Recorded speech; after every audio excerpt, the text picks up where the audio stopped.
నమస్కారం NSTV news కి స్వాగతం. నా పేరు సంధ్య. ముందుగా వార్తల్లోని ముఖ్యాంశాలు. కరీంనగర్ నగరంలోని చింతకుంట ప్రాంతంలో ఈ రోజు కేంద్ర ప్రభుత్వం అమలు చేస్తున్న విశ్వకర్మ యోజన పథకం కింద లబ్ధిదారులకు టూల్ కిట్స్ పంపిణీ కార్యక్రమం నిర్వహించారు. ఈ కార్యక్రమానికి నగర మేయర్ కొలగాని శ్రీనివాస్ హాజరై లబ్ధిదారులకు స్వయంగా టూల్ కిట్స్ అందజేశారు. ఈ సందర్భంగా ఆయన మాట్లాడుతూ సాంప్రదాయ వృత్తులు చేసుకునే కార్మికులకు ఈ పథకం ఎంతో ఉపయోగకరమని తెలిపారు.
సమీక్ష సమావేశం గారి ఆధ్వర్యంలో భారత్ మాతా కీ జై, భారత్ మాతా కీ జై. రాజు నువ్వు నిన్న ఫోన్ చేయాలని నువ్వు బిజీ ఉన్నావని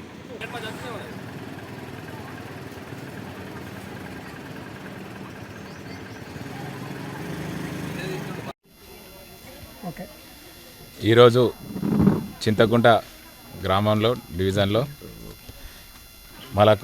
మహిళలకు టూల్ కిట్లు ఇవ్వడం జరిగింది. ప్రధానమంత్రి శ్రీ నరేంద్ర మోడీ గారు 2023 సెప్టెంబర్ 17న విశ్వకర్మ జయంతి సందర్భంగా ఈ పథకం ప్రారంభించడం జరిగింది. ఆ రోజు నుంచి ఈ రోజు వరకు ఎన్నో కోట్ల మంది దీనిలో లబ్ధి పొందడం జరిగింది. మళ్ళా చింతకుంటలో దాదాపు 260 మంది ఈ ప్రధానమంత్రి విశ్వకర్మ యోజన కింద లబ్ధి పొందడం జరిగింది. వారు శిక్షణ పూర్తి చేసుకొని 15,000 రూపాయల టోల్ కిట్లు అందించడం జరిగింది. వారికి శిక్షణ పూర్తయిన వెంటనే నగదు రూపకంగా 10,000 కేంద్ర ప్రభుత్వం ఇవ్వడం జరిగింది.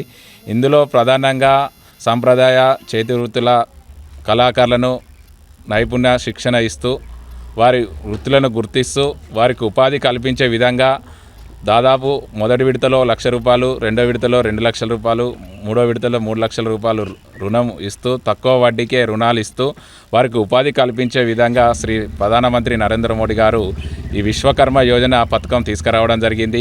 సబ్కా సాత్ సబ్కా వికాస్ అనే నినాదం కింది స్థాయి దాకా అక్కడ ఢిల్లీ నుంచి ఈడ గల్లీ దాకా ప్రజలకు, నిరుపేద ప్రజలకు ఈ పథకం కింద ఉపయోగించుకోవడం జరిగింది.